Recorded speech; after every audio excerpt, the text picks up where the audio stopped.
فاتحہ۔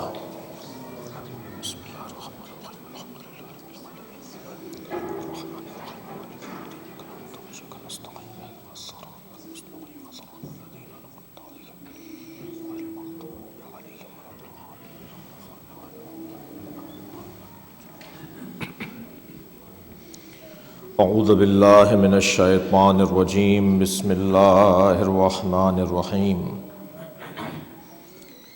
الحمد للہ الذی لا یبلغ مدحتہ القائلون ولا یحصی نعماءہ العادون ولا یعدی حقہ المجتہدون، الذی لیس لصفتہ حد محدود ولا نعت موجود ولا وقت معدود ولا اجل ممدود، فطر الخلائق بقدرته ونشر الرياح برحمته، الصلاة والسلام على الرسول المسدد المصطفى الامجد المحمود الاحمد سیدنا ومولانا ومولا الکونین جد الحسن والحسین عانی ابا القاسم محمد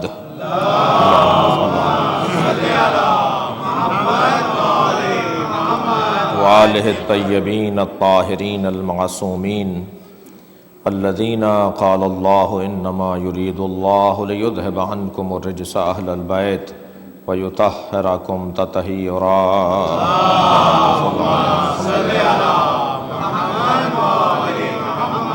ولعنۃ اللہ علی اعدائہم اجمعین من یوم عداوتہم الی قیام یوم الدین، اما بعد فقد قال الحکیم فی قرآن الکریم، بسم اللہ الرحمن الرحیم۔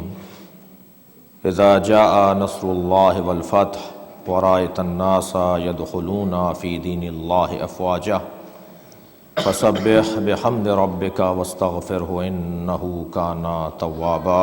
صلوات۔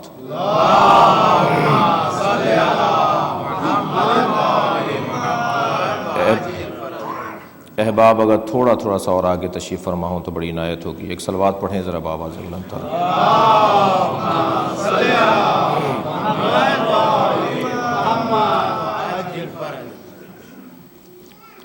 شائخ صاحب ادھر آ جائیے، آگے آ جائیے۔ سورہ مبارکہ النصر، جسے ایک مرتبہ پھر اپنے محترم سننے والوں کے سامنے تلاوت کیا۔ پروردگار عالم اپنے اس کلام میں ارشاد فرما رہا ہے، اذا جاء نصر اللہ والفتح، جب اللہ کی نصرت اور اس کی فتح آئے گی۔ یہ اذا ماضی کی خبر کے لیے بھی آتا ہے اور مستقبل کے بیان کے لیے بھی آتا ہے۔ جب اللہ کی نصرت اور اس کی فتح آئے گی تو ورأیت الناس، تو تم لوگوں کو دیکھو گے کہ یدخلون فی دین اللہ افواجا، وہ فوج در فوج، گروہ در گروہ، وہ دین الہی میں داخل ہوں گے۔ فسبح بحمد ربک واستغفرہ، تو اس وقت اپنے رب کی حمد کی تسبیح کرو اور اس کی بارگاہ میں استغفار کرو۔ انہ کان توابا، اور اللہ ہی سب سے زیادہ توبہ کرنے والا ہے۔ صلوات پڑھیں ذرا محمد والا۔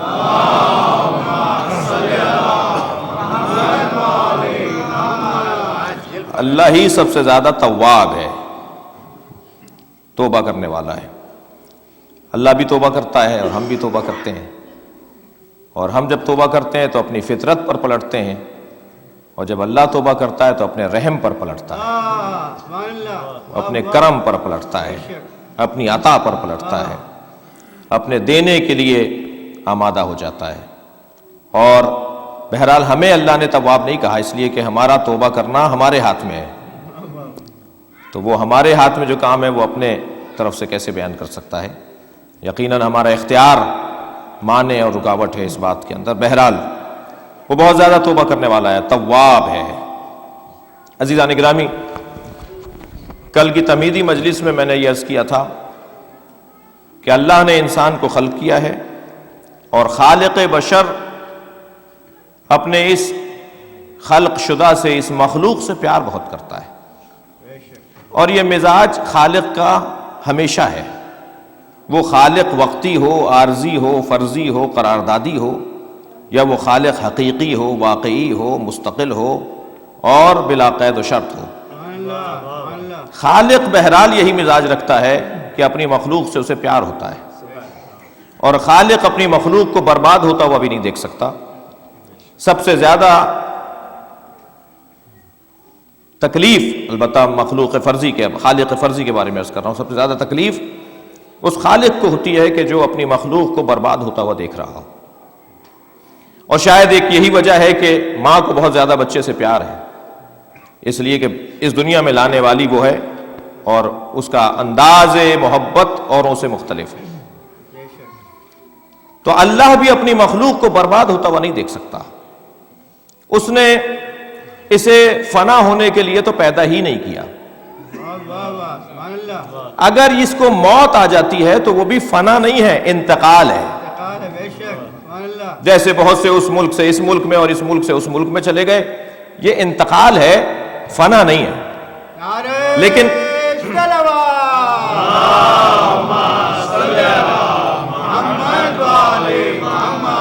اس کی دلیل یہ ہے کہ موتی شے فاقد شے نہیں ہوتا. منطق کا قاعدہ ہے، جس کے پاس دینے کو نہ ہو وہ دینے والا نہیں ہوتا. عطا کرنے والا اس شے کا فاقد نہیں ہوتا. جب عطا کر رہا ہے تو اس کا مطلب یہ کہ وہ چیز اس کے پاس ہے، اور جو چیز رکھتا ہے وہی عطا کرتا ہے. اللہ حی مطلق ہے، جو اس سے صادر ہوگا وہ حیات ہوگا. موت اس سے صادر نہیں ہوگی، وہ برباد نہیں کرے گا، وہ چاہے گا کہ یہ باقی رہے. اللہ کی صفات ثبوتیہ کے اندر ایک صفت، بہرحال صفات ثبوتیہ جو عمومی طور پر ہم 8 صفات ثبوتیہ جو ہم نے بچپن میں پڑھی قاعدے میں اور دینیات میں، اس سے ہٹ کر اللہ باقی ہے. جب وہ باقی ہے تو کیا جو اس سے صادر ہوگا وہ باقی نہیں ہوگا؟ وہ چاہے گا کہ وہ بھی باقی رہے. اب یہ انسان ہے جو اپنے آپ کو برباد کر دیتا ہے، ورنہ اللہ کی طرف سے بربادی کا کوئی اہتمام نہیں ہے. اللہ نے مکمل اہتمام کیا ہے کہ یہ باقی رہے، یہ زندہ رہے، یہ صاحب حیات رہے، اور اس کی بقا کا اس نے اہتمام کیا ہے. اب یہ انسان وہاں سے کیا لے کر آیا ہے جو اللہ اس کی زندگی کا یہاں اہتمام کرے؟ توجہ چاہوں گا اس منزل پر. ہم نہ پیدائشی طور پہ ڈاکٹر ہیں، نہ ہم نہ پیدائشی طور پر عالم ہیں، نہ پیدائشی طور پر فلاں فلاں فلاں فلاں ہیں. ہم سب پیدائشی طور پہ جاہل ہیں. صرف 14 ہیں جو پیدائشی عالم ہیں. اس پہ روایات ہیں، اس پہ اس پہ دلائل ہیں، اس پہ بہت سارے شواہد ہیں. یہ ماں کی گود میں وہ بات کر رہے ہوتے ہیں جو ہمارے بڑے بڑے ہونے کے بعد نہیں کر پاتے. یہ پیدائشی عالم ہے، لیکن ان کے علاوہ بات عمومی ہو رہی ہے، بات ہماری اور آپ کی ہو رہی ہے. دنیا میں کوئی بھی انسان کچھ بن کر نہیں آتا وہاں سے. جو کچھ بنتا ہے وہ یہیں آ کر بنتا ہے، اور وہاں سے جو چیز لے کر آتا ہے وہ یہ 3 چیزیں لے کر آتا ہے وہاں سے. ایک بدن، ایک روح اور ایک تعلقات. صلوات پڑھیں.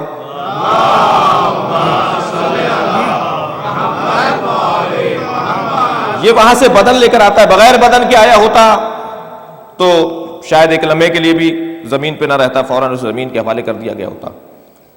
بغیر روح کے آیا ہوتا تو بھی ایسا ہی ہوتا. دنیا میں کوئی ایسا نہیں ہے جو بغیر تعلقات کے آیا ہو سوائے حضرت آدم کے. وہ پہلی مرتبہ آئے تھے جو بغیر تعلقات کے آئے تھے، اور پھر کچھ ہی دیر کے بعد تعلق ہو گیا، اور پھر دنیا تعلقات کی بنیاد پر چل رہی ہے. اور یہاں آ کر مجھے خوشی ہوتی ہے کہ جب ہوئی جو اس سفر کے اندر کے جو یہاں آنے کے بعد اپنے متعلقین کو وہاں یاد رکھتے ہیں، تو یہ ان کی فطری تقاضا ہے، یہ کوئی تعصب نہیں ہے. فطرت کہتی ہے کہ تعلق کو جوڑے رکھو. بھائی انسان جسے اللہ نے تعلق دے کر بھیجا ہے وہ توڑ نہیں سکتا. جو تعلق اللہ نے دیا اسے وہ توڑ نہیں سکتا. 3 چیزیں ہم لے کر آئے وہاں سے: تعلقات، روح اور جسم، بدن. جو چیز اللہ دیتا ہے اس کی حیات کا اہتمام بھی اللہ ہی کرتا ہے. مثلاً بھوک، پیاس، جنسی تسکین، یہ بدن کے تقاضے ہیں. اطمینان قلب، ذہنی سکون، یہ روح کے معاملات ہیں. صبر اور ایک دوسرے کا ساتھ دینا، تعاون، یہ تعلقات کے تقاضے ہیں. تعاون، صبر، حق، ایک دوسرے کو سہارا دینا، یہ تعاون کے تقاضے ہیں.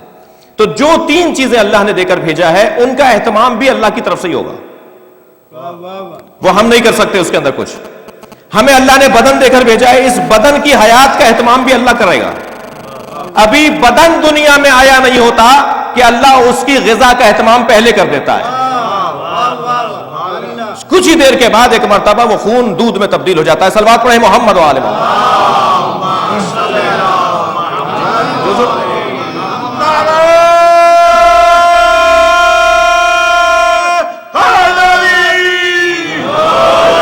اور جیسے جیسے اس بدن کے تقاضے بدلتے چلے جائیں گے ایسے ایسے اس کی غذا کے تقاضے، غذا کی نوعیت بھی تبدیل ہوتی چلی جائے گی. اب ایک جیسی غذا بھی وہ نہیں رکھے گا، فوراً غذا بھی اس کی تبدیل ہوتی چلی جائے گی. بدن اللہ نے دیا ہے تو بدن کی حیات کا اہتمام بھی اللہ ہی کرے گا. تعلقات اللہ نے دیے ہیں تو تعلقات کی حیات کا اہتمام بھی اللہ کر رہا ہے. اور اگر اس موضوع کے اوپر سورہ مبارکہ والعصر کو پڑھ لیا جائے، وَتَوَاصَوْا بِالْحَقِّ وَتَوَاصَوْا بِالصَّبْرِ، یہ تعلقات کی غذا ہے. تعلقات کو اگر زندہ رکھنا ہے تو حق بولو چاہے کڑوا لگ رہا ہو. تعلقات کو اگر زندہ رکھنا ہے تو صبر کی تلقین کرو چاہے کچھ دیر کے لیے بری لگے.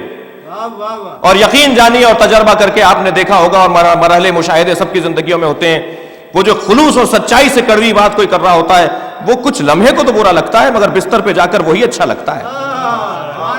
اس لیے کہ اس نے ہمارے لیے وہ بات کی ہے جو ہماری بھلے میں ہے، ہماری بھلائی میں ہے.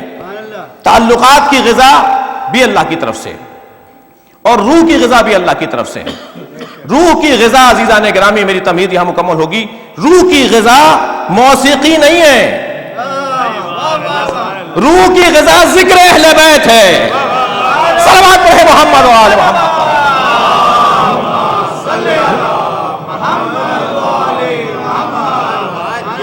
اللہ بذکر اللہ تطمئن القلوب. صلوات پڑھے نبی اور آل نبی پر.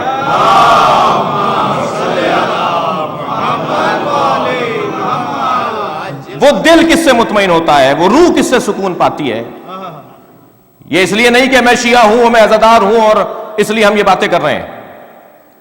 آپ دیکھ لیجئے جب دل بھر رہا ہو، جب ذہن پہ تناؤ ہو، دماغ پر تناؤ ہو اور گھبراہٹ ہو تو کہاں جا کے سکون ملتا ہے.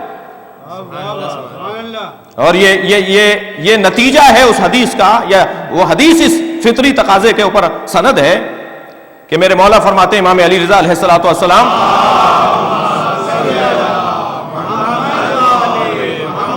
کہ جب تمہیں کبھی رونا آ رہا ہو، جب تمہارا دل بھرا ہوا ہو، جب تمہارے اوپر ذہنی تناؤ ہو، کوئی پریشانی ہو، دل بجھا جا رہا ہے، ایک مرتبہ پریشانیاں لاحق ہیں، کبھی تمہارا دل اگر خراب ہو رہا ہو، تمہیں رونا آ رہا ہو، تو میرے جد حسین کی مجلس کر لیا کرو، حسین پہ رو لیا کرو.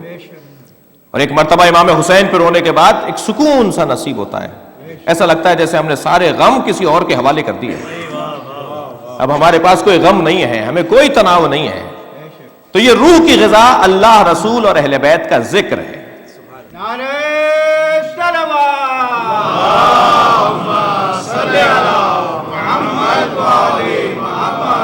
یہ روح کی غذا جو اہل بیت کا ذکر ہے، اللہ، رسول اور اہل بیت کا ذکر ہے، اس روح کی غذا کو پروردگار عالم نے ہدایت بشر کا ذریعہ قرار دے دیا. دیکھیے قرآن مجید کے اندر ہم جو مجلس کر رہے ہیں، ماتم کر رہے ہیں، عزاداری کر رہے ہیں، ہمارا کوئی کام بھی قرآن و سنت سے ہٹ کر نہیں ہے. کوئی کام بھی قرآن مجید کی آیات سے ہٹ کر اور پیغمبر کی حدیث سے ہٹ کر نہیں ہے. انسان کی فطرت کے اندر جب وہ طبیعت میں تبدیل ہو جاتا ہے تو اس کے اندر کچھ نہ کچھ کمزوریاں آ جاتی ہیں. ایک کمزوری اس میں ہے بھولنے کی، ایک کمزوری ہے اس میں اختلاف کرنے کی. اور جب وہ اختلاف شدید ہو جاتا ہے تو تصادم میں تبدیل ہو جاتا ہے. اور اگر بھولی ہوئی چیز کو ذرا وقت دے دیا جائے تو پھر ثقافتیں تبدیل ہو جاتی ہیں، پھر اقدار تبدیل ہو جاتے ہیں، پھر تہذیب بدلنے لگتی ہے.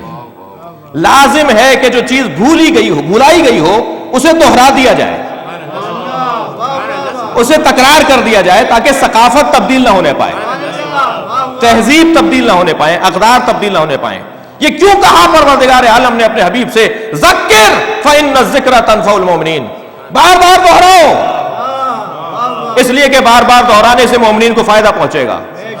یہ ہمارا مزاج ہے، ہمارا تقاضا ہے، ہماری روح کا تقاضا ہے، ہماری روح کا تقاضا ہے کہ بار بار ایک چیز کو دہرایا جائے۔ یہ اللہ ہمارا خالق ہے، وہ جانتا تھا اس روح کے اندر کیا کمزوریاں ہیں، بار بار دہراؤ تاکہ مومنین کو فائدہ پہنچے۔ اب یہ نہیں کہا جائے گا کہ 1400 سال پرانا قصہ ہے، ہر سال لے کے بیٹھ جاتے ہو، بار بار دہراؤ تاکہ مومنین کو فائدہ پہنچے۔ یہ قرآن مجید کی آیت، اور پھر قرآن کی دوسری آیت سورہ مبارکہ نساء، لا يحب اللہ الجہر بالسوء من القول، اللہ کو ہرگز اونچی آواز میں ایسی بات پسند نہیں ہے جو کسی کو بری لگے،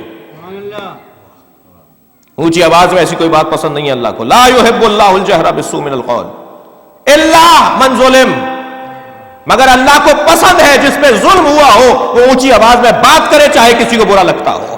صلوات پڑھے محمد و آل محمد۔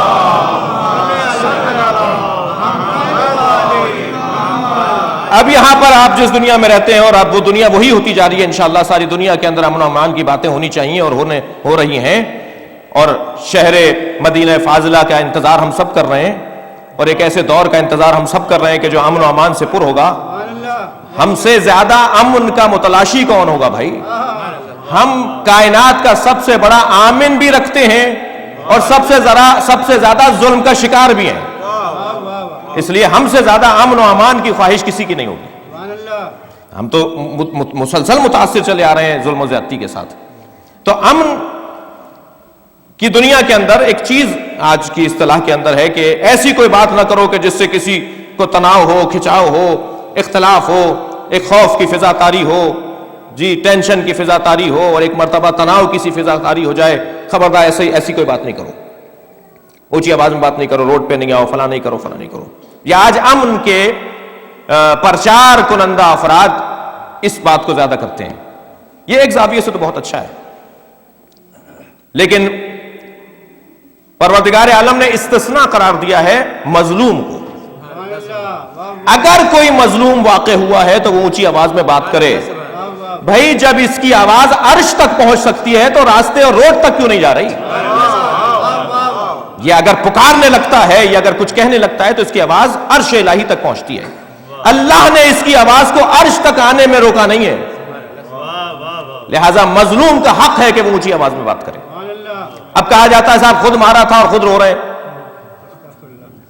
جی تو بار بار دہرایا جا رہا ہے اس کو بھی، خود مارا تھا خود رو رہے ہیں۔ علامہ نقن صاحب کا ایک بڑا اچھا جملہ میرے ذہن میں آ رہا ہے، وہ فرماتے تھے، انہوں نے فرمایا ایک جگہ کہ اگر ہم نے مارا تھا تو ہم قاتلان حسین پہ لعنت بھیج کے اپنا تعلق توڑ رہے ہیں، اگر تم نے نہیں مارا تو تم بھی لعنت بھیجو۔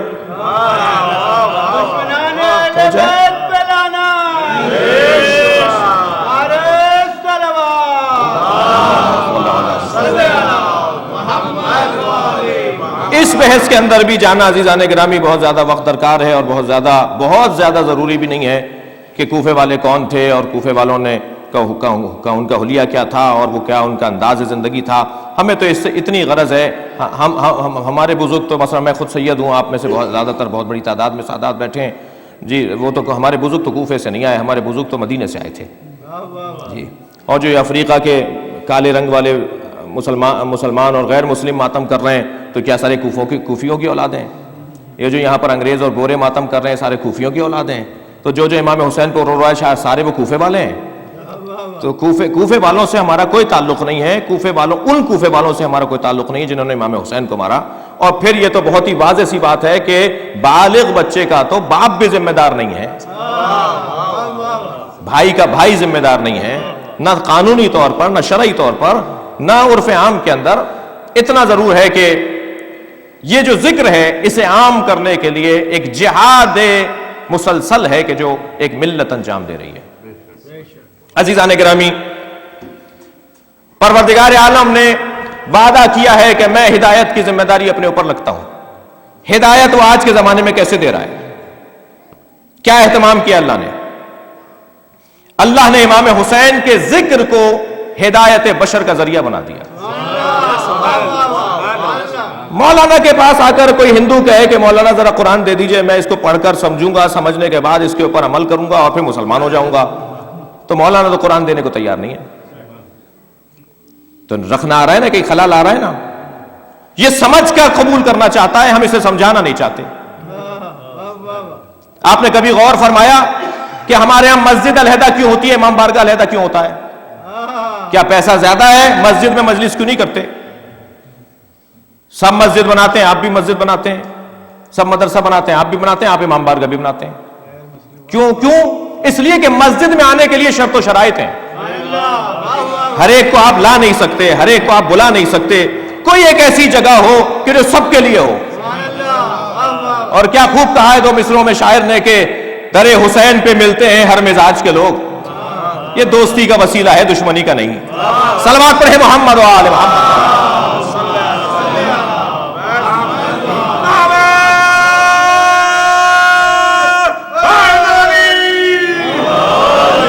اور ویسے بھی اس دروازے کو اس لیے کھولا گیا ہے تاکہ یہاں ہندو بھی آ کے بیٹھے، عیسائی بھی آ کر بیٹھے۔ اور بہرحال خواتین مجلس پتہ نہیں سن رہی ہیں نہیں سن رہی، کچھ لگ ایسا رہا ہے کہ نہیں سن رہی، کہ یہ جو ہمارے یہاں بعض رسومات ہیں ان پہ تھوڑی سی نظر ثانی کی ضرورت ہے۔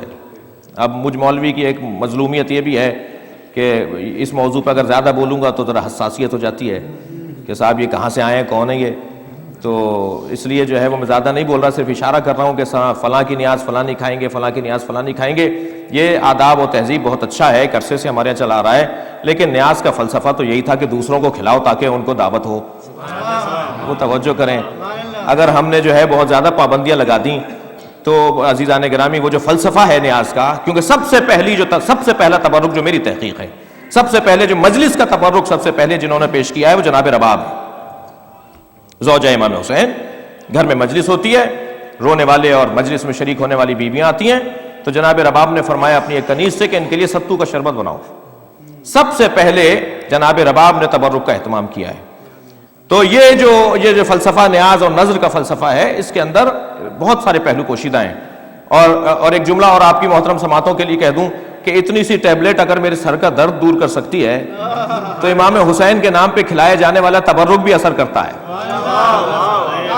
اس کا اثر ہے۔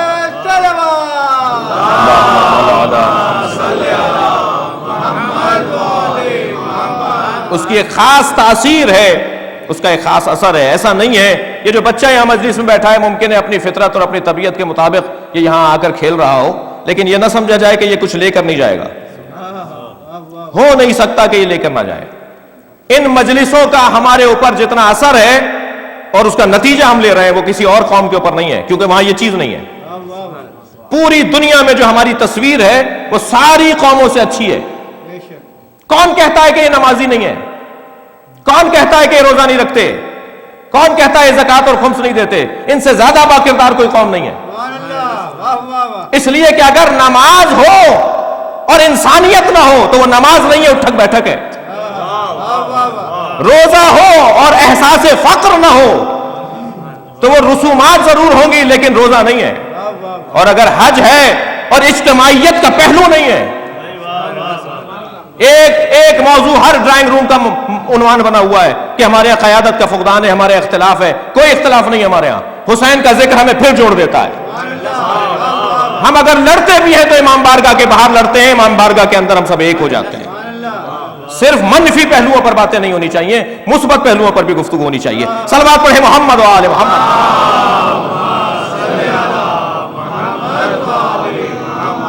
اور ہمیں بہت زیادہ ان مجالس کے اندر ایک نقطے کی طرف اور توجہ کی ضرورت ہے، یقیناً یہاں ہوگی، مجھے معلومات نہیں ہے، اور وہ نقطہ یہ ہے کہ ہمیں امام بارگاہ کو اس زاویے سے دیکھنا ہوگا کہ یہ امام بارگاہ مقلدوں کا بھی ہے، غیر مقلدوں کا بھی ہے۔ یہ امام بارگاہ اس لیے بنایا گیا کہ یہاں ہندو بھی آ کے بیٹھے، یہ امام بارگاہ اس لیے بھی بنایا گیا کہ غیر مسلم آ کر بیٹھے۔ تو جب ہم غیر مسلموں کو یہاں بلانے کی دعوت کر رہے ہیں تو شیعوں میں جو آپس میں تناؤ ہے وہ یہاں پر کیسے ختم نہیں ہو سکتا؟ عزیزان گرامی، یہ مسجد نہیں ہے، یہ مدرسہ نہیں ہے، خاص سوچ کے رکھنے والوں کی جگہ نہیں ہے، بس ہر اس کے لیے کھلا ہوا ہے جس کے دل میں محبت حسین پائی جاتی ہے۔ صلوات بھیجے محمد و آل محمد۔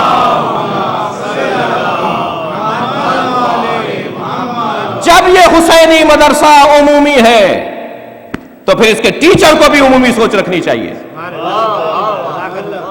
اس کے مدرس کو بھی، ممبر پر بیٹھنے والے کو بھی عمومی سوچ رکھنی چاہیے، اسے بھی محدود باتیں نہیں کرنی چاہیے، اسے بھی ایک کلاس کی بات نہیں کرنی چاہیے، اسے بھی ایسی گفتگو کرنا ہوگی کہ جس گفتگو میں سب کو جوڑنے کی بات ہو، سب سے پیار کی بات ہو۔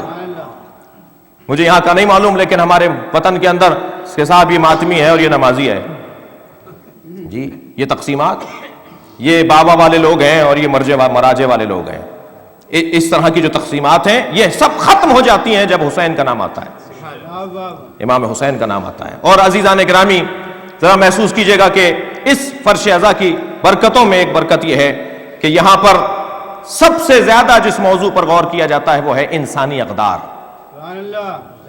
انسانی اقدار سب سے زیادہ، کیوں؟ آغاز میں بھی انسانیت کی بات ہے، اختتام پر بھی مصائب اہل بیت کے ذریعے سے انسانیت کی بات ہے، اور جہاں انسانیت کی بات ہو وہاں نتیجے بہت اچھے ہیں۔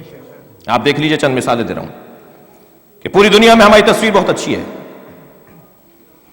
مغربی ممالک کے اور یہ سمندر پار ممالک کے 500 وہ افراد جو مسلمان ہوئے اور شیعہ ہوئے، انہوں نے ایک سائٹ بنائی ہے، اس پہ اپنے وہ احساسات ڈال رہے ہیں، ری بورن اہل بیت کے نام سے، اور اس پہ ان احساسات کو پڑھ کر اندازہ ہوتا ہے کہ مکتب اہل بیت کے اندر کتنی جاذبیت پائی جاتی ہے، حسینی مکتب میں کتنی جاذبیت پائی جاتی ہے۔ ان میں سے ایک کی طرف میں آپ کی توجہ دلاؤں، اور یہ جو بات کرنے جا رہا ہوں یہ خدا نخواستہ کسی سنی بھائی کی دل آزاری نہیں ہے، ہاں ان کے لیے لمحہ فکریہ بھی ہے، دعوت فکر بھی ہے، اور اپنے اعمال اور اپنے اداروں پر فخر و مباحات اور اللہ کے بارگاہ میں شکر کرنے کا موقع بھی ہے۔ وہ کہتا ہے کہ میں مسلمان ہوا تو مجھے ایک دیوبندی بھائی نے مسلمان کیا، میں انہی کی مسجد میں جا کے نماز پڑھتا تھا، کچھ دن کے بعد ایک اتفاق ہوا کہ میں وہاں نہیں تھا، کسی اور جگہ سے گزر رہا تھا، نزدیک میں ایک بریلویوں کی مسجد تھی، وہاں نماز پڑھنے چلا گیا، تو انہوں نے میرے انداز سے محسوس کیا کہ یہ تو دیوبندی ہے، تو ایک نے آ کے پوچھا تم دیوبندی ہو؟ اس نے کہا ہاں میں دیوبندی ہوں، تو کہا نکلو یہاں سے، یہ بریلویوں کی مسجد ہے۔ ایسے اتفاق ہوا سلفیوں کے جانے کا، انہوں نے بھی ہمیں نکال دیا، جتنے بھی اہل سنت کے یہ مکاتب فکر کے یہ مسجدیں تھیں ان میں سے ہمیں نکال دیا گیا۔ تو میں نے کہا بھائی لو، میں تو مسلمان ہوا تھا کیونکہ مجھے وہاں تشفی نہیں ہو رہی تھی، میرے معاملات وہاں، میری ذہنی فکر وہاں حل نہیں ہو رہی تھی، میں نے مسلمان ہوا تھا تاکہ الجھنیں کم کروں، یہاں تو الجھنیں بڑھ گئیں، کیا کروں؟ تو میرے ایک غیر مسلم دوست نے کہا کہ یہ ایسے جاؤ گے ویسے جاؤ گے تو ایک سینٹر اور بھی ہے، وہ بھی مسلمان کہتے ہیں اپنے آپ۔ تو میں وہاں پہنچا تو میں نے کیا دیکھا کہ وہ ہاتھ کھول کے نماز پڑھ رہے ہیں، انہوں نے ایک مٹی کا ڈھیلا سامنے رکھا ہوا ہے، ان کے جو انداز ہے وہ کچھ اوروں سے مختلف ہیں، میں نے ہاتھ باندھ کے ان کی پہلی صف کے اندر کھڑے ہو کے نماز پڑھ لی۔ تو اب مجھے یہ ہو رہا تھا کہ اب یہ مجھے کیسے نکالیں گے، تو جیسے ہی نماز ختم ہوئی تو انہوں نے فوراً چائے کا اہتمام کر لیا، ہر شخص آگے بڑھ کر ہاتھ ملا رہا تھا اور اتنا پیار دے رہا تھا جتنا پیار ہمیں کہیں اور نہیں ملا۔ تو میں نے کہا صاحب اپنے عالم سے بھی ملوا دیجئے۔ تو میں جب ان کے عالم کے پاس گیا تو میں نے ان سے پہلا سوال یہ کیا کہ آپ کے نزدیک دیوبندی کیسے ہیں؟ تو بے ساختہ انہوں نے کہا ہمارے بھائی ہیں۔ آپ کے نزدیک بریلوی کیسے ہیں؟ تو انہوں نے کہا ہمارے بھائی ہیں۔ تو میں جس مکتب فکر کے بارے میں ان کے عالم سے پوچھ رہا تھا تو وہ بڑی فراغ دلی کا مظاہرہ کر رہے تھے۔ تب مجھے اندازہ ہوا کہ جو دوسروں کو گلے لگاتا ہے وہی سچا ہوتا ہے، جو جوڑنے کی بات کرے وہ سچا آدمی ہے، جو توڑنے کی بات کرے وہ سچا آدمی نہیں ہے۔ صلوات بھیجے محمد و آل محمد۔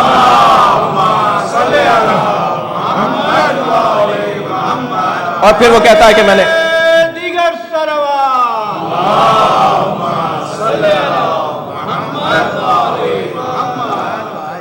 آپ نے کسی کے لیے دروازہ بند نہیں کیا، عملی طور پر ایسا ہی ہے۔ اگر خدا نخواستہ ہماری ملت کے بعض پر بعض کے دروازے بند ہونے لگے تو فلسفہ امام بارگاہ کا ختم ہو جائے گا۔ امام بارگاہ کا فلسفہ یہ ہے کہ سب کے لیے دروازہ کھلا ہے، ورنہ مسجد میں مجلس کریں۔ پوری دنیا میں آپ کی اچھی تصویر ہے۔ آل محمد رضوی کراچی میں ایک شاعر ادیب تھے، اللہ ان کی مغفرت کرے، مجھ سے کہنے لگے کہ آپ ننکانہ شریف جاتے ہیں؟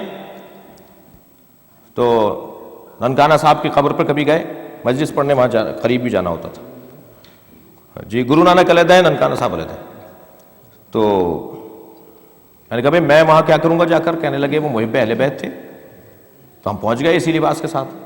اچھا کوشش یہی کر رہے ہیں کہ جہاں بھی رہیں اسی لباس میں رہیں. کیا ہوگا؟ کیا ہوگا زیادہ؟ اگر کبھی کوئی توہین بھی ہو جائے گی تو اسے بھی قربتاً اللہ برداشت کر لیا جائے. لیکن الحمدللہ کبھی کوئی توہین اور بے ادبی نہیں ہوئی, ہمیشہ تبلیغ ہوئی ہے. اسلام آباد سے آ رہا تھا, برابر میں ایک صاحب آ کے بیٹھے, کہنے لگے آپ شیعہ ہیں؟ میں نے کہا جی. کہنے لگے سوال کر لوں؟ میں نے کہا پہن کے اس لیے پھر رہا ہوں کہ آپ سوال کر رہے ہیں. ہمارے بارے میں خود سے فیصلے ہوتے ہیں, ہم سے نہیں پوچھتے کہ بھئی آپ یہ کیا کہہ رہے ہیں. اسی لباس کے ساتھ ہم چلے گئے حضور وہاں ننکانہ صاحب کے مزار کے اوپر, گرو ننکانہ صاحب کے ننکانہ شریف میں روک لیا انہوں نے. کہنے لگے یہاں ہندوؤں کے علاوہ, سکھوں کے علاوہ تو کوئی اندر نہیں آ سکتا. میں نے کہا آپ اپنے بڑوں سے جا کے کہیے کہ صاحب مسلمانوں میں جو اہل بیت کو چاہنے والا مکتب ہے, اہل بیت کے مریدوں کا جو مکتب ہے, ان کا کوئی طالب علم آیا ہے. تو آپ یقین جانیے سارے ان کے بڑے جو تھے, پنڈت تھے, جو بھی تھے, ان کے جتنے بڑے تھے, سب دروازے پر آ گئے. جملہ سنیں, پہلا جملہ انہوں نے کہا یہ آپ کے لیے دروازہ بند نہیں ہے. کیوں ہمارے لیے دروازہ بند نہیں ہے؟ اس لیے کہ ہم نے بھی کسی کے لیے دروازہ بند نہیں کیا. صلوات پڑھے محمد و آل محمد پر.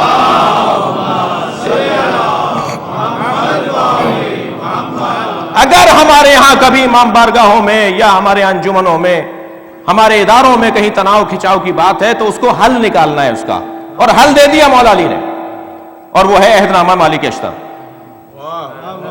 عہد نامہ مالک اشتر حکومت چلانے کے لیے جہاں ہے وہاں سینٹر چلانے کے لیے بھی تو ہے, وہاں امام بارگاہ چلانے کے لیے بھی تو ہے, وہاں مدرسہ چلانے کے لیے بھی تو ہے. اس لیے کہ اس میں مولا نے 9 طبقوں میں تقسیم کیا ہے معاشرے کو, اور فرمایا ہے تم جب تک مزاج آشنا نہیں ہوگے مدیر اچھے نہیں ہو سکتے, اچھا چلا نہیں سکتے ادارے کو. اچھا چلانے کے لیے عزیزان گرامی ہمیں مزاجوں سے آشنائی کرنا پڑے گی, اور جب مزاج آشنا ہو جائیں گے تو اسی کے مطابق بات کریں. اب یہ کیسے ممکن ہے کہ بچے سے تو بچے کے مطابق بات کی جائے اور بڑے سے بڑے کے مطابق بات نہ ہو؟ خواتین سے تو خواتین کی ذہنیت کے مطابق بات کرنے کا حکم ہے. کلم الناس علی قدر عقولہم, لوگوں سے ان کی عقل کے مطابق, ان کے مزاج کے مطابق, ان کی سوچ کے مطابق بات کرو. لہذا اس فلسفہ اعضاء کے اندر اور ان مجالس اور امام بارگاہوں کے فلسفے میں جو عمومیت پائی جاتی ہے وہ عزیزان گرامی کہیں اور نہیں, اور جس کے ہم نتیجے لے رہے ہیں. ہم اس وقت پوری دنیا میں ایک اچھی تصویر رکھتے ہیں, اور مستقبل بھی ہمارا ہے. مستقبل ہمارا اس لیے ہے کہ امام مہدی ہمارے ہیں, کل ہمارا ہے.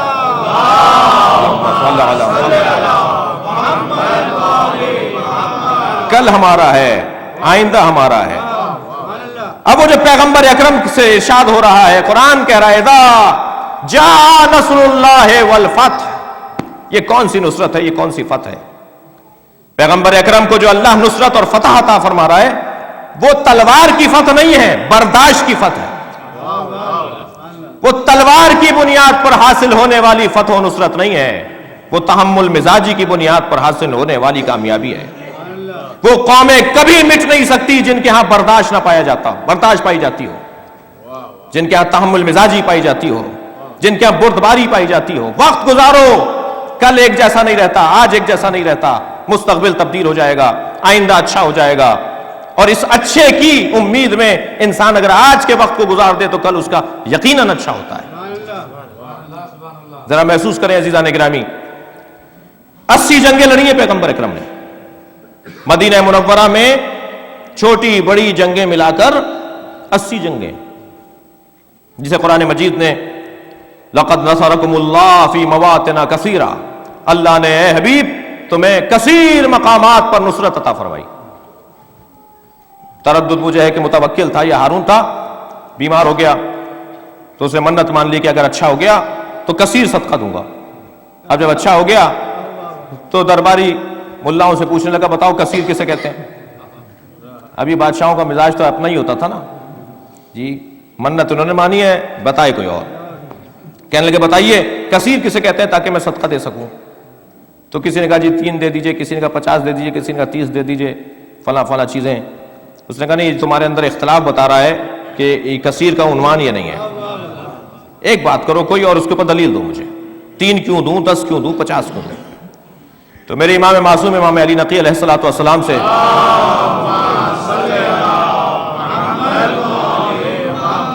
پوچھا گیا تو حضرت نے فرمایا 80 چیزیں صدقے میں دے دو.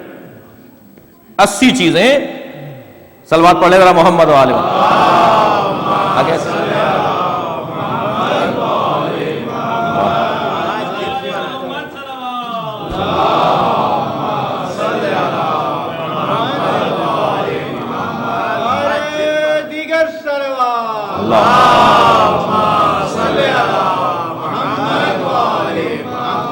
حضرت مولانا مرزا عباس صاحب حیدرآباد سے تعلق ہے، ہندوستان حیدرآباد سے ہمارے قوم کے ساتھیوں میں سے ہیں. بہت عرصے بعد ان کی زیارت ہو رہی ہے. اللہ آپ سب کو، مولانا کو اپنی حفاظت میں رکھے. بلندتر صلوات ہدیہ کریں گے.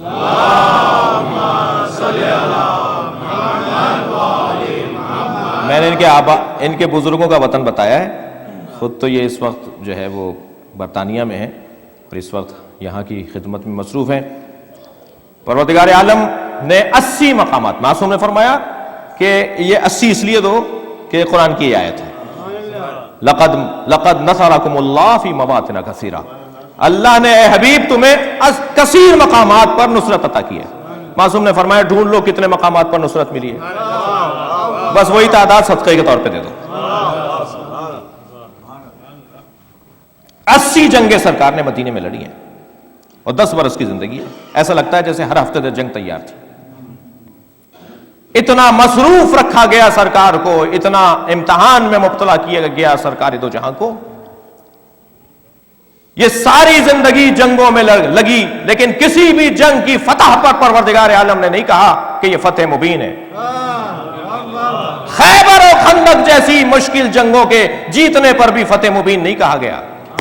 جب تک تلواریں چلتی رہی فتح کہلاتی رہی، لیکن جب قلم چلنے لگا تو فتح مبین ہو گیا. اور قلم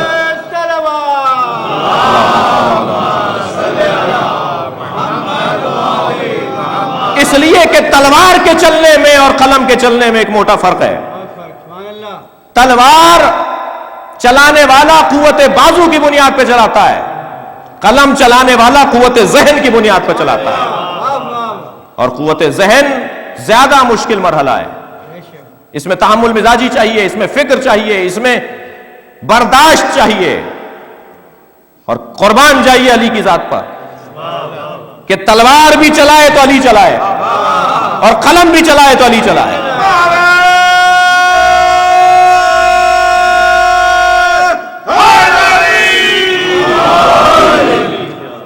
اور قلم اتنا اچھا کہ صلح حدیبیہ بن جائے، اور تلوار اتنی اچھی کہ لا فتح الا علی لا سیف الا ذوالفقار قصیدہ آ جائے. یہ قلم کی مار. صاحبان قلم تشریف فرمائے، سعادت مندی ہے میرے لیے. عزیزان گرامی، قلم تحمل مزاجی اور برداشت کی دعوت دیتا ہے. مستقبل ان کا ہے جن کے ہاں تحمل مزاجی ہے. مستقبل ان کا ہے جن کے ہاں تحمل مزاجی ہے. فوراً نتیجے کی خواہش کوئی اچھی خواہش نہیں ہے. 3 آدمی آئے تھے سرکار کو روکنے، یہاں ہزاروں تھے. توجہ ہے، حضرت رک گئے. ایک اشارہ فرماتے تو ایک مرتبہ گردنیں اڑنا شروع ہو جاتی. حضرت نے فرمایا کیا کہہ رہے ہیں؟ کام نہیں جانے دیں گے آپ کو مکے میں، آئندہ سال آئیے گا. گفتگو ہوتی رہی کہ صلح نامہ لکھا جائے. صلح نامے کے اندر اوپر لکھا محمد الرسول اللہ، تو کہنے لگے ہم رسول اللہ مانتے ہی نہیں ہیں، محمد ابن عبداللہ لکھیے. حضرت نے فرمایا کاٹ دو، محمد ابن عبداللہ لکھ دو. ہمارا کوئی آدمی آپ کے پاس آئے گا، کافر کہہ رہے ہیں، مشرک کہہ رہے ہیں، تو آپ کو واپس کرنا پڑے گا. حضرت نے فرمایا واپس کر دیں گے. اگر آپ کا آدمی ہمارے پاس آئے گا ہم واپس نہیں کریں گے. حضرت نے فرمایا نہیں کرنا، واپس چلے جائیے، آئندہ سال آئیے گا. حضرت نے فرمایا واپس جا رہے ہیں، آئندہ سال آئیں گے. عزیزان گرامی، 1400 سال گزرنے کے بعد جب یہ باتیں سمجھ میں نہیں آتی تو اس وقت والوں کو شک کرنا تھا یا نہیں؟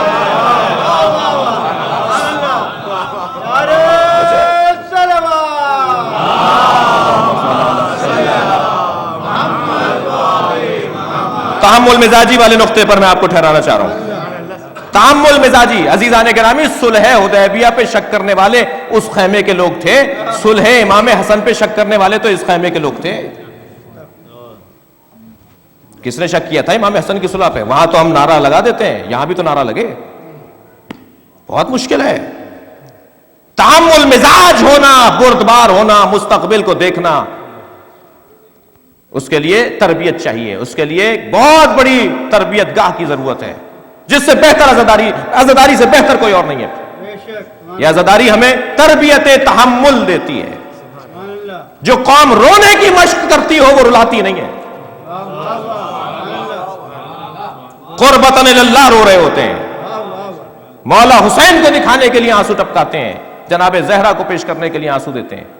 جس قوم کا مزاج یہ ہو کہ ہمیں رونا ہے، رونا نہیں آ رہا تو رونے کی شکل بناؤ. شکل بناؤ، یہ منہ بگاڑنے والی شکل نہیں بناؤ، ماحول بناؤ، اہتمام کرو.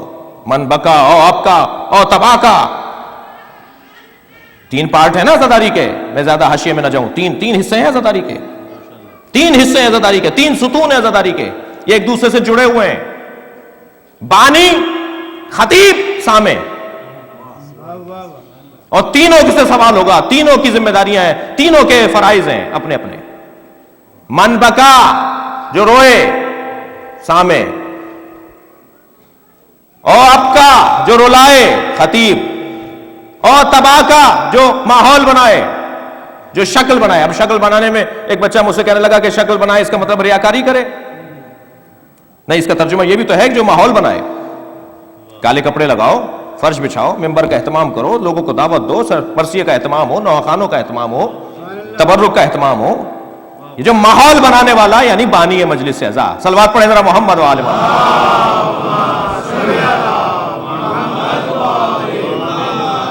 تینوں کا کردار اہم ترین کردار ہے.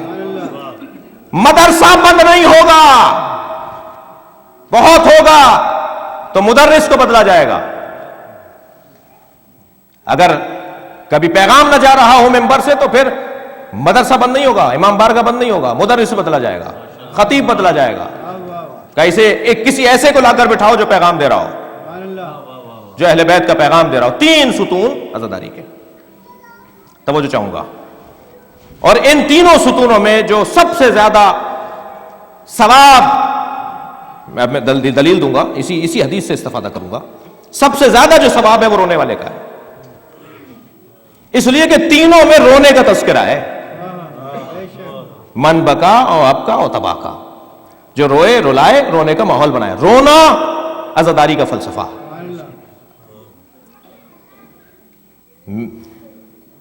ایک جملہ کہہ دیتا ہوں کہ مدرسے کا پڑھا ہوا ہوں، قوم کا پڑھا ہوا ہوں. جی عزیزان گرامی، یہ ہمارے ہاں جو ایک فکر ڈالی جا رہی ہے کہ رونا ہدف نہیں ہونا چاہیے.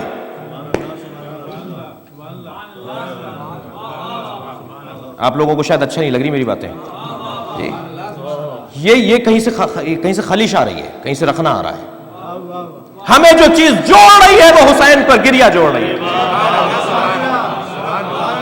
اگر ہم نے اس کو نکال دیا کہ صاحب رونا ہدف نہیں ہے، رونا مقصد نہیں ہے. میرا تو رونا مقصد ہے تاکہ میں تبلیغ کروں، حسین کی طرف راغب کروں.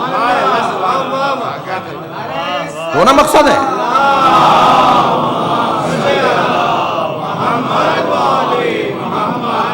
رونا خود موضوعیت ہے، رونا خود ایک ہدف ہے، رونا خود ایک مقصد ہے.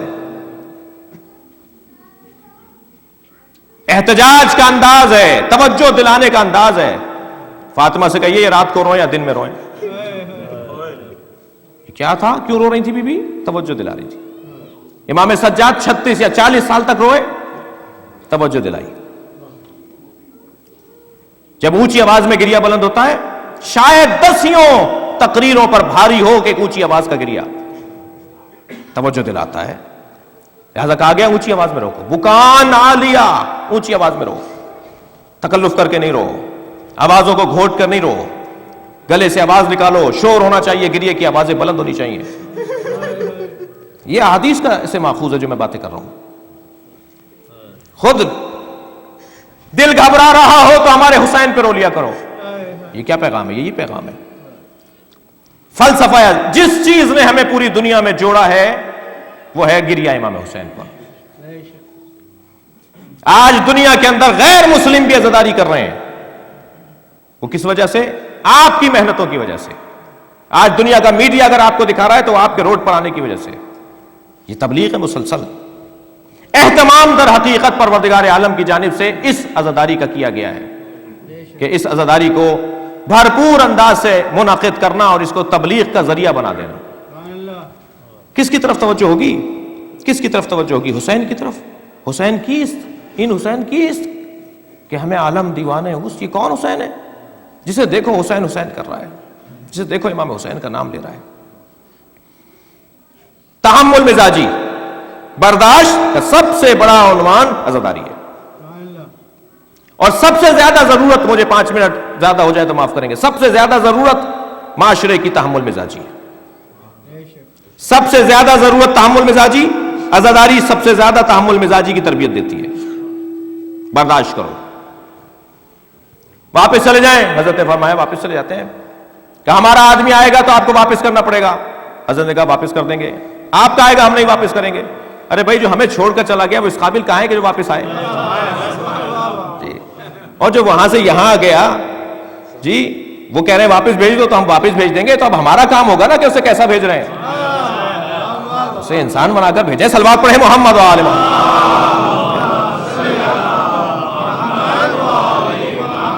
اسے اچھا انسان بنا کر واپس کیا جائے۔ اب جو پیغمبر جا رہے ہیں تو اللہ نے ابھی لکھا ہی تھا تو کہہ دیا انا فتحنا لک فتحا مبینا، یہ تحریر ہی فتح مبین ہے، اس طرح کا انداز ہی فتح مبین ہے۔ اور پھر جب تمہیں نصرت آئے گی اور فتح آئے گی تو دیکھو گے کہ لوگ جوق در جوق جو ہے وہ دین الہی میں داخل ہو رہے ہیں، اور پھر اس وقت تمہیں جو ہے تسبیح حمد پروردگار بھی کرنی ہے اور استغفار بھی کرنا ہے۔ تسبیح کے ساتھ استغفار کا تذکرہ اس لیے ہے کہ تسبیح اس لیے کہ تم کامیاب ہو گئے، اور استغفار اس لیے کہ یہ کامیابی مسلسل چاہیے۔ کہیں میں اپنے آپ کو، یہ عمومی بات، کہیں میں اپنے آپ کو کچھ سمجھ نہ بیٹھوں، لہذا اللہ کی طرف سے مسلسل نصرت کی ضرورت ہے۔ ہر صلح حدیبیہ کے بعد فتح مکہ ہوتی ہے۔ صلوات پڑھیں محمد و آل محمد۔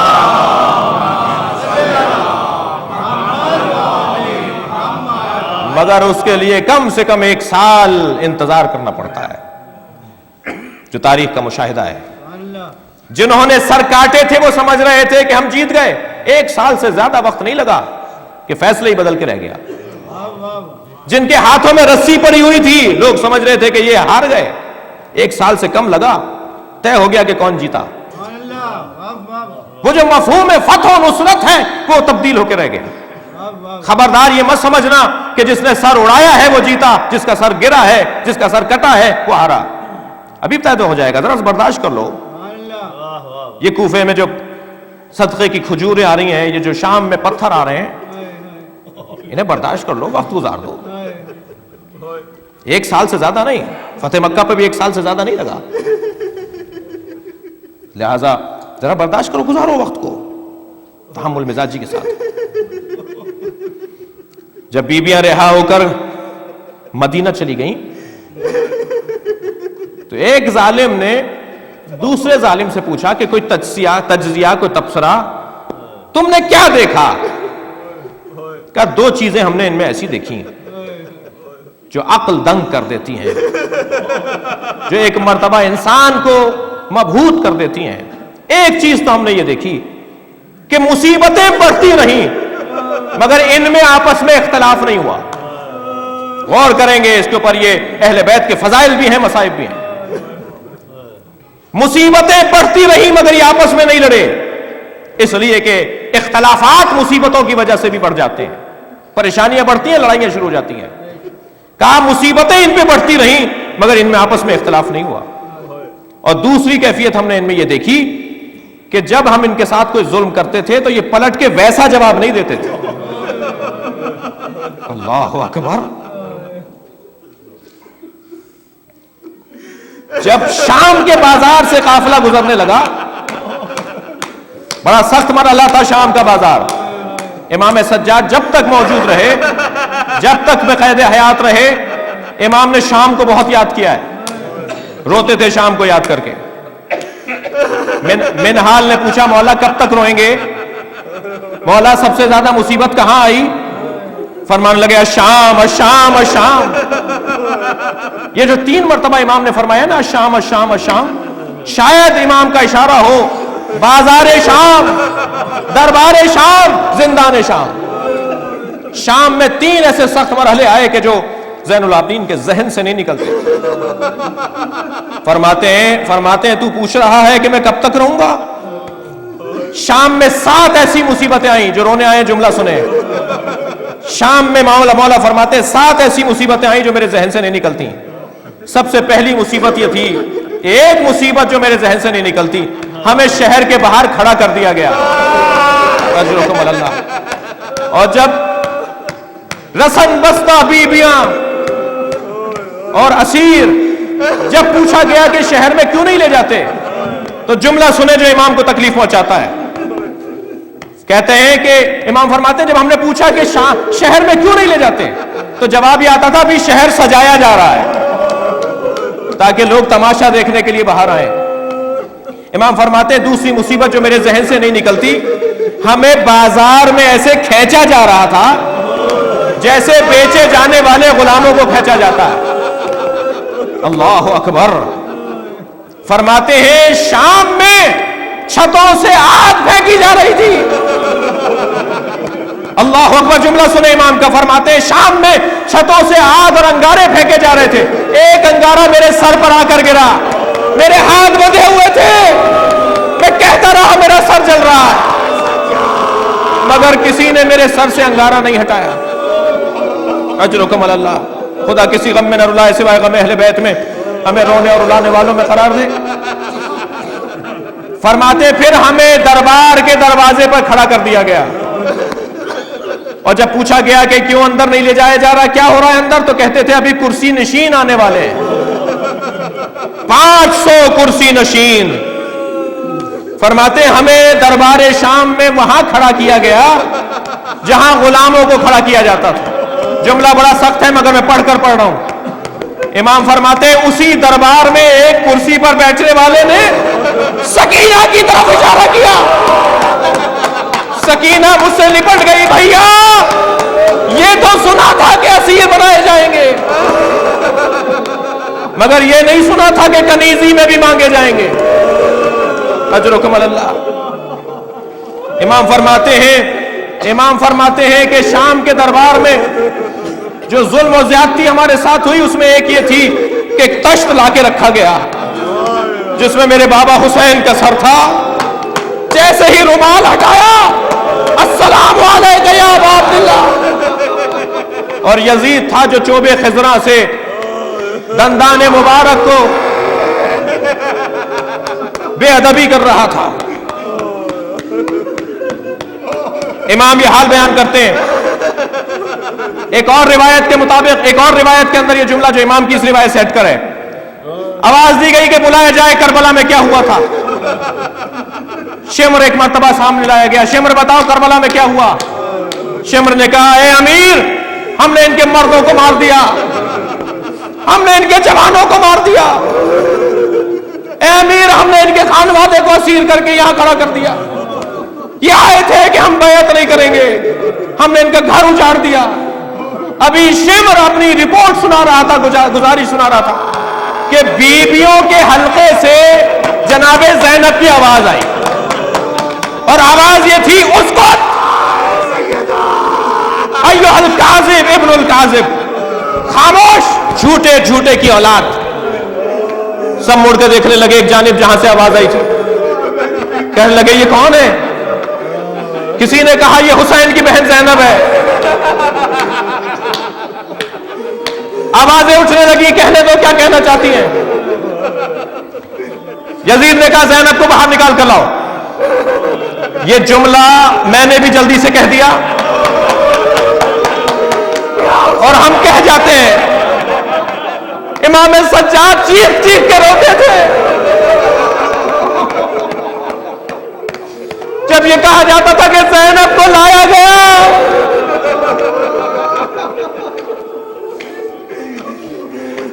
یزید کہنے لگا زینب بتاؤ سب سے بڑی مصیبت کیا تھی. شاید یہ سوچ رہا تھا کہ بی بی کہیں گی علی اکبر کی شہادت، حسین کی شہادت، قاسم کی شہادت. یزید کہنے لگا زینب بتاؤ سب سے بڑی مصیبت کیا تھی. بی بی نے ایک مرتبہ اپنے بابا کے لہجے میں فرمایا زینب پر سب سے بڑی مصیبت یہ ہے تو جیسے سے بات کر رہی ہے.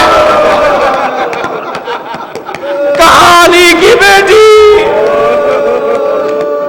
کہاں دربار شام.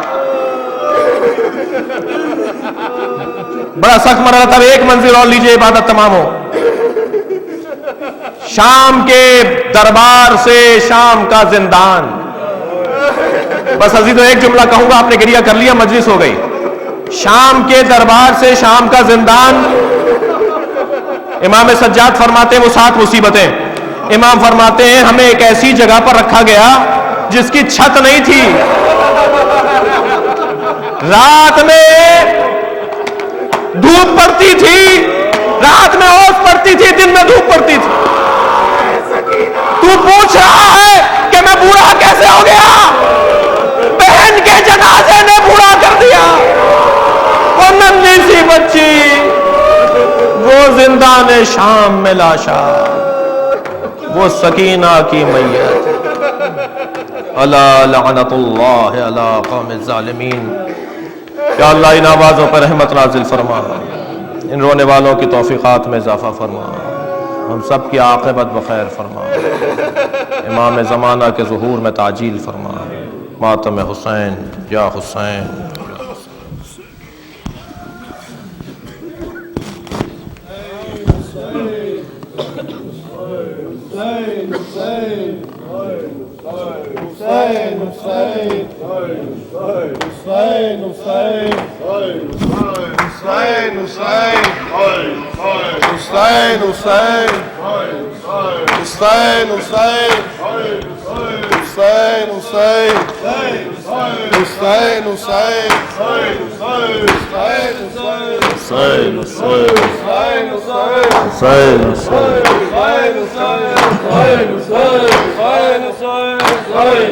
نانا تیرا پردیس میں گھر لوٹا کر آئی ہوں. نانا تیرا پردیس میں گھر لوٹا کر آئی ہوں. نانا تیرا پردیس میں گھر لوٹا کر آئی ہوں. او بازار میں دربار میں، بازار میں دربار میں خطبے سنا کر آئی ہوں. نانا تیرا پردیس میں گھر لوٹا کر آئی ہوں. نانا تیرا پردیس میں گھر لوٹا کر آئی ہوں.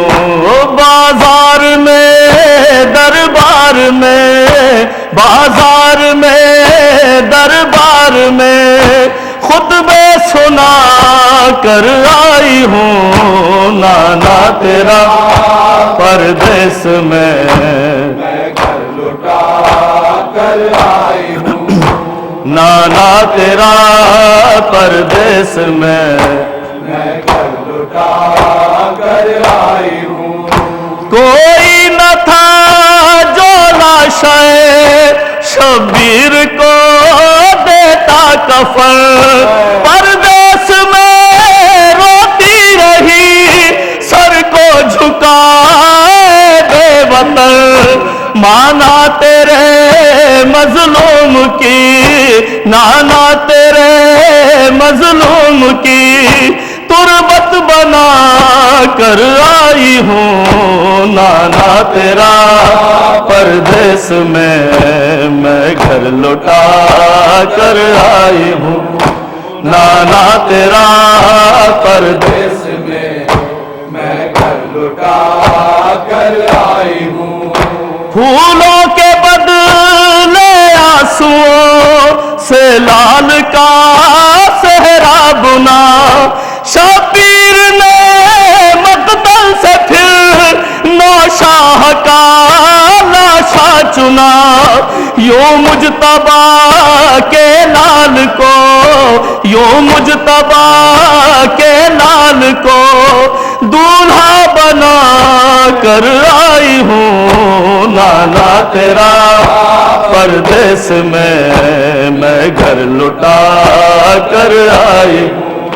نانا تیرا پردیس میں میں گھر لٹا کر آئی ہوں او پردیس میں ہر موڑ پر چھینی گئی چادر میری شہزادی تھی جس شہر کی اس شہر میں در در پھری بالوں میں خاک کربلا بالوں میں خاک کربلا اپنے سجا کر آئی ہوں نانا تیرا پردیس میں میں گھر لٹا کر آئی ہوں نانا تیرا پردیس میں میں گھر لٹا کر آئی ہوں پردیس میں اس طرح سے ہم پر ستم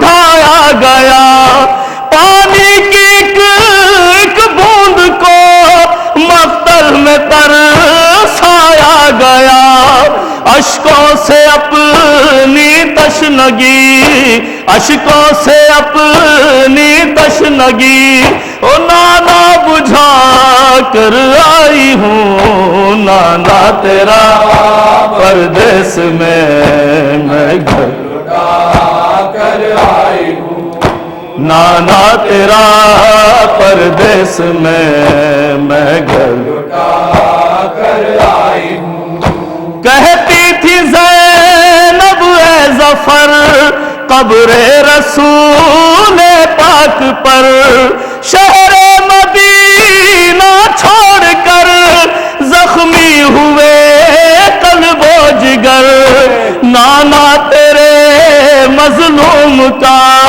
نانا تیرے مظلوم کا چہلم منا کر آئی ہوں نانا تیرا پردیس میں میں گھر لٹا کر آئی ہوں نانا تیرا پردیس میں میں گھر لٹا کر آئی ہوں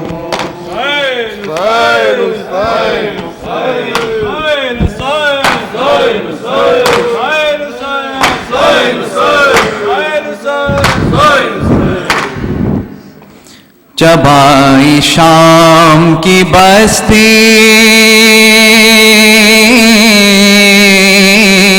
میں ننگ سر زینب اسیر و مستر و بیتاب و نوحہ گر زینب منہ اپنا بالوں سے ڈھانپے تھی اٹھ پر زینب یہ رو کے کہتی تھی ہر دم بچشم تر زینب بہن حسین کی ہوں فاطمہ کی جائی ہوں میں کربلا معلی سے لٹ کے آئی ہوں میں کربلا معلی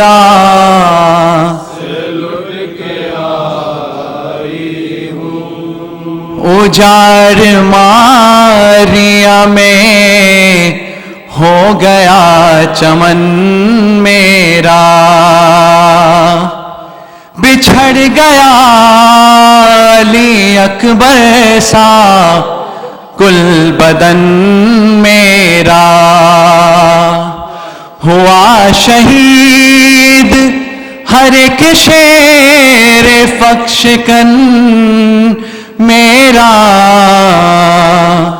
لہو رلاتا ہے خود مجھ کو یہ سخن میرا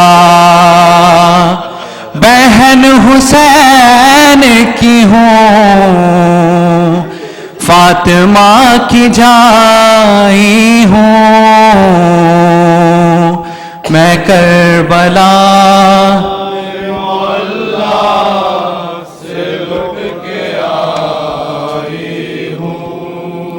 میں کربلا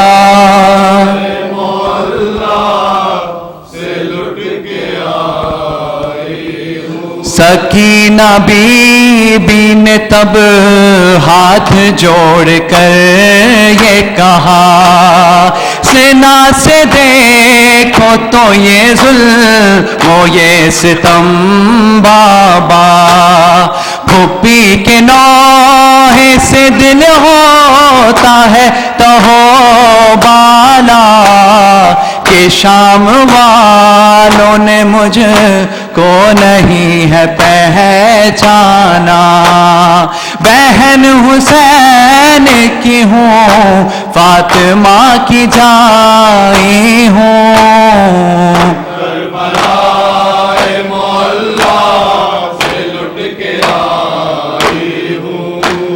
میں کربلا معلیٰ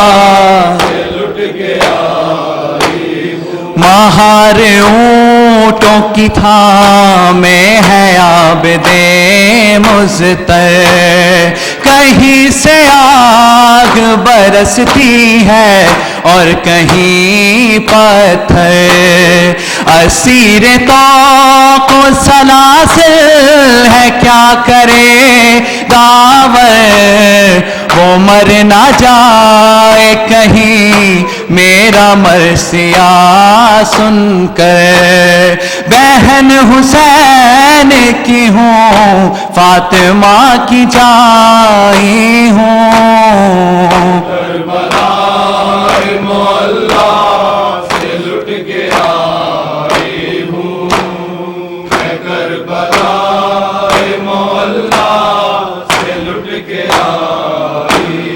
یہ بات شام کے لوگوں کو کیا خبر نہ ہوئی کہ یہ جو اونٹوں پہ آئے ہیں سر کھلے قیدی، فلک نشین ہے ان قیدیوں میں ہر بی بی، خدا را شام کے لوگوں کو یہ بتائے کوئی، بہن حسین کی ہوں فاطمہ کی جائی ہوں،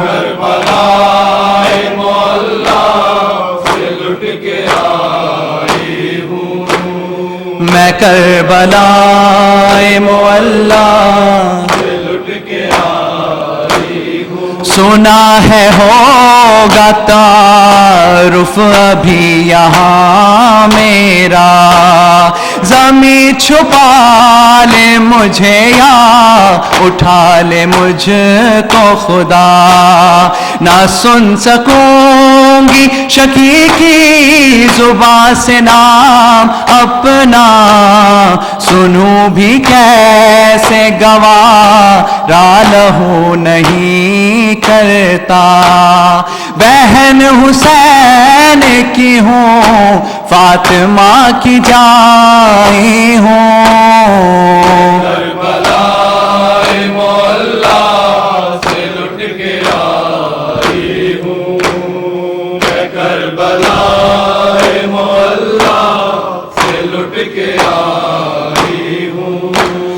میں کربلا معلیٰ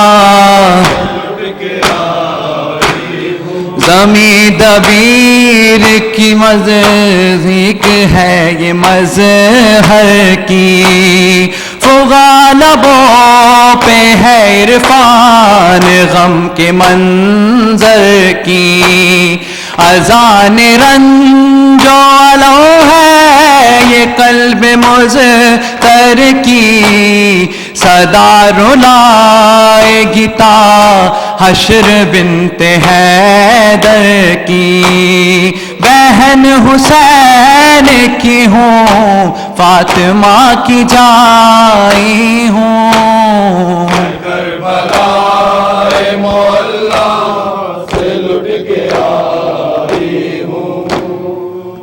کربلا